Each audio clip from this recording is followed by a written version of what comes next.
everybody, good morning, it's JPR and welcome back to another video. One of the hardest decisions of buying any Pokemon game is whether or not you actually want to waste money on both versions. The second hardest decision is deciding which version to get, and version exclusive Pokemon are meant to make that process a bit more annoying than it really needs to be. But what if I told you that some of them are just downright bad?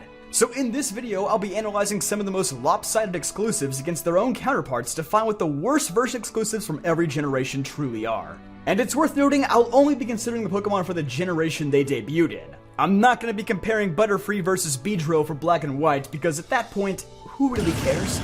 We're only here for the new stuff. In the Kanto region, the worst version exclusives are most likely Ekans and Arbok from Red and Fire Red. Arbok is already a pretty bad Pokemon, even by the standards of Gen 1, and weighed against Sandslash, who is, while not a great Pokemon, at least has a typing that assists with most of the game.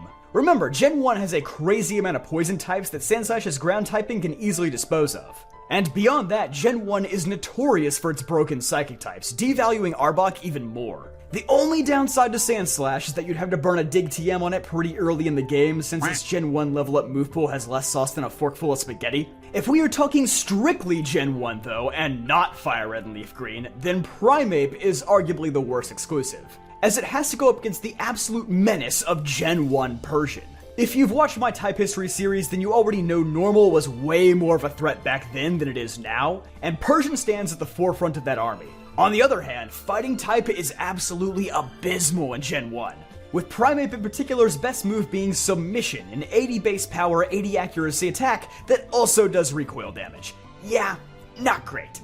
But at the very least, it's not the most pointless exclusive of all time. That honor goes to Growlithe from Let's Go Pikachu. See, now you guys can't accuse me of being biased. My own favorites are being thrown under the bus here. What makes Growlithe such a pointless exclusive is that you can get a gift Arcanine from a Black Belt in Vermilion City in Let's Go Eevee. This also applies the other way around with Meowth, who's exclusive to Let's Go Eevee, but you can get a gift Persian on Let's Go Pikachu. But the main difference is that you'd still be missing the Alolan forms that can only be gotten through trading with NPCs in Let's Go Eevee. Since Growlithe and Arcanine had no regional forms, at least at the time, they offered very little as an incentive to Let's Go Pikachu players. The Johto region is where we start seeing some true devious duos face off though. First up is Ledion from Silver versus Ariados from Gold. Now, Ariados is bad, but Ledion is like you cooked your Kraft mac and cheese in the microwave and forgot to put water in it, and it caught fire and burned your house down, and you had to call your insurance provider sobbing that your house burnt down, all because you forgot a simple step in the mac and cheese making process level of bad. No, I don't have experience with this incredibly specific example, why do you ask? But as bad as Ledion is, like I said before, Ariados is also bad. So I feel like we can find a duo with a greater difference in strength. Delibird from Silver is certainly up for consideration, having to face off against Mantine from Gold. Mantine even learns Ice-type moves in Gen 2, so it's not really like Delibird has a leg up in any way. But as bad as Delibird is, I still can't confidently say it's the worst version exclusive of this gen. That title likely belongs to Sneasel, also from Silver. I'm so sorry, Pokemon Silver fans, there's a lot of L's here. We went over this before in our Pokemon Screwed by Game Freak video, but for a quick recap, Sneasel is just not a Pokemon built for Gen 2. Both of its stab types are special in this generation, despite being a physical attacker. It can only be found in the post-game at Mount Silver, and it has the move pool of a quadruple amputee infant. Meanwhile, Gligar at least has decent functionality as a tank, despite a similarly bad move pool in Gen 2. It literally gets 0 stab moves outside of Stadium 2. And probably most importantly, you can at least use Gligar for most of the game if you want to. Well, not in Johto, it's only found in the next to last route. But hey, at least you'll have it for Kanto. Sneasel's incredibly late game location makes it feel less like an exclusive and more like an exclusion. It just feels like Pokemon Gold has an extra Mon in its decks at the end of the day.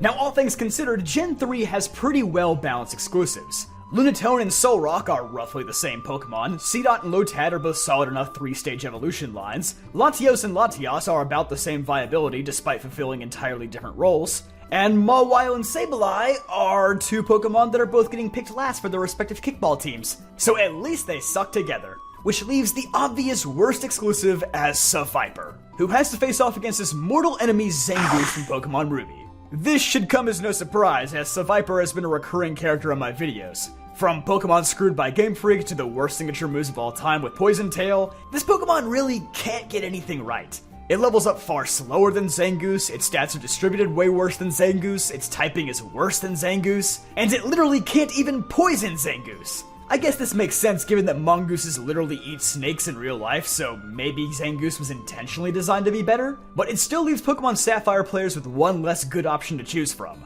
They can call this a rivalry all they want, but it's more lopsided than the Yankees and the Red Sox. Although, in Omega Ruby and Alpha Sapphire, an argument could be made that Sableye is now the worst exclusive, as Mega Sableye pales in comparison to Mega Mawile. Not just in terms of viability, but also usability. The Mawileite is found fairly early in the game in Verdanturf Town, meanwhile the Sablenite is found deep in the story at Sootopolis City, forcing you to stick it out with horrible vanilla Sableye for most of the game.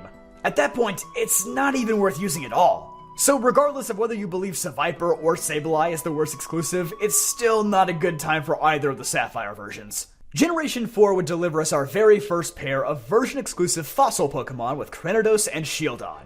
And, well, unfortunately, Shieldon and Bastiodon lose this battle pretty hard. And that's saying something, because it's not like Rampardos is the icon of viability over here. Bastiodon just happens to be the worst archetype possible, a defensive behemoth with two massive double weaknesses. Plus, just speaking in general, unless you're Nuzlocking, a defensive Pokemon just isn't as valuable to a main story playthrough team as a sheer force attacker. Also in contention for Gen 4's worst exclusive is Glameow from Pearl, who has to go up against Stunky from Diamond. Like Rampardos, is Skuntank the best Pokemon in the world? Certainly not, but at least it has redeeming qualities like a solid move pool and excellent defensive typing. But what does Perugly have going for it? It's a pure normal type, its only good stat is speed, and it evolves criminally late at level 38. I know that's only 4 levels later than Skuntank, but still, that's so long to have to go with Glameow's pitiful stats. It's no wonder why this Pokemon has been almost entirely phased out of the franchise since Gen 4 ended. As for Unova, it's another region with surprisingly well-balanced version exclusives. Well, unless you're counting White Forest, in which case White just has way more Pokemon than Black does, but in terms of the main story, it's really hard to pin down a definitive worst exclusive. Mandibuzz and Braviary are very different Pokemon, but both are pretty decent for a main story run, at least in Black 2 and White 2, you can actually catch them at decent levels. Tornadus and Thundurus are both incredible Pokemon on the competitive side of things, and Gothitelle and Reuniclus are incredibly similar to one another. Sure, Reuniclus is a way better Pokemon in competitive singles, but Gothitelle has seen more VGC success. And in the main story, they're just both good Psychic types. So for this gen, I'll have to cheat a little bit by comparing Whimsicott to Lilligant. The reason I say this is because they're technically not exclusive Pokemon. Yes, Petalil only appears in the wild in White and Cottony only appears in Black, but you can trade to obtain the other in Nacrene City. Regardless, these two were advertised as exclusives prior to Black and White's launch, so if it's good enough for the Pokemon Company, it's good enough for me. But yeah, unfortunately, Lilligant has just been outclassed by Whimsicott since the very beginning, as Whimsicott offers way more in terms of support moves and its ability Prankster. And the difference between them has only increased since Gen 6 after Whimsicott became part Fairy type. Pretty much all Lilligant has going for it is Quiver Dance, but even then, its special move pool is just way too shallow for it to ever be taken seriously as a sweeper. And with Grass types being one of the less useful types for Unova's main campaign, you'd be better off just avoiding this Pokemon entirely. Now, Hisuian Lilligant is a different story, but it doesn't really feel fair to include that when Whimsicott doesn't even have one. So, we'll hold off on that for now. Hi there, enjoying the video so far? Great, then why not subscribe to the channel? Most people who watch my videos aren't subscribed, which is weird because subscribing costs nothing and you get to see all my videos when they come out, so why not? For the Kalos region, there aren't many new exclusive Pokemon, but of the ones that were introduced, there's an odd discrepancy between Skrelp and Clauncher. Usually most version counterparts will have very similar evolution methods, like Cottony and Petalil both evolving with a Sunstone, or they'll evolve at the same level or at least close to the same level. So why the heck does Skrelp evolve a whopping 11 levels later than Clauncher does? And Clauncher already evolves at a decently late level 37. With Skrelp, you're being forced to use a Pokemon with a base stat total of 320 until level 48, which is just beyond ridiculous. Especially for a version exclusive. Is it because Dragon is that good? Well, no, not really. Dragalge's not even all that as far as dragons go, and this is the region that introduced Fairy types, so it's not like this is a super viable Pokemon for the main campaign or anything. I just struggle to see why they forced you to use such a bad Pokemon for so long. This is like a leftover Unova region late evolution, and it's super strange that it gets paired up with Clauncher of all things. Alola is another region that has pretty equal exclusives, all except for one duo, Alolan Sandslash from Moon against Alolan Ninetales from Sun. Alolan Sandslash suffers from the same fatal flaw as Bastiodon, a slow tank with too many big weaknesses. Meanwhile, Alolan Ninetales isn't just a staple of an average Alola playthrough, but a staple in the top tier of competitive battling too, thanks to its ability Snow Warning in tandem with Aurora Veil. Alolan Ninetales' Ice Fairy typing and its status as one of the few Alolan Pokemon with a high speed stat makes it incredibly attractive to most players, casual and competitive alike. There might not be a single Pokemon better suited for the late game of Alola than Alolan Ninetales. As for Alolan Sandslash, it just needs too much help with Snow Reading to be set up for it to even remotely become a threat, and it kinda gets bopped by most of Alola's late game opponents as well. Generation H would also have a severe imbalance when it came to their regional variants. Surfetch from Sword is certainly an upgrade from Corsola from Shield, but that's not nearly as bad as Galarian Rapidash having to face off against Galarian Darmanitan. Galarian Rapidash is a Pokemon that evolves way too late to be reliable for the main game, and it can't even crack the bottom of the tier list in competitive. Meanwhile, Galarian Darmanitan's presence alone is enough to invalidate half the game. But sadly for Pokemon Shield players, the biggest L might just be the guy on the cover of the game, Zamazenta. I mean, he ain't bad, don't get me wrong, but being siblings with Zacian is like being the third Manning brother. Yeah, there actually is a third Manning brother. I sure didn't know that, but I'm also not a sports guy, so why do I keep making sports references? I don't know. But yeah, while Zacian is perhaps one of the most overbearing Pokemon ever made, sporting arguably the best type combination possible, having an ability that raises its attack, and it has more in its attack and speed alone than most Pokemon have in their entire base stat totals. Meanwhile, Zamazenta is the guy who had 2 unjust nerfs this gen just for being related to Zacian. I'm serious, Dauntless Shield only activates once now, like Intrepid Sword, and it lost 20 points from its base stat total just so on paper it looks even with Zacian. Spoiler alert, it's not. As for Pokemon Scarlet and Violet, the battle of exclusives pretty much comes down to the Paradox Pokemon.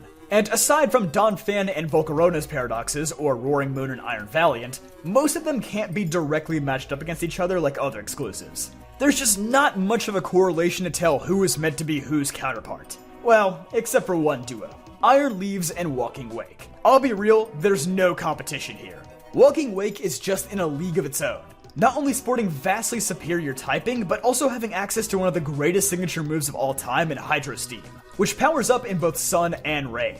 Iron Leaves' signature move Psyblade has a similar effect, powering up on both Electric and Psychic terrain, but remember, terrains only give you 30% power bust post Gen 7. Thanks, Tapuz, you ruined it for everybody. Meanwhile, Sun and Rain both give 50% boosts, and those weather conditions are much easier to set thanks to how much better Pokemon like Torkoal and Pelipper are compared to terrain setters like Pincurchin or Indeedee. From the ground up, the concept behind these moves just does so much more for Walking Wake than for Iron Leaves. And so, there you have it, those are the worst version-exclusive Pokemon from every region. If you enjoyed this video, make sure to leave a like and subscribe for more videos just like this one. I'll see you guys next time.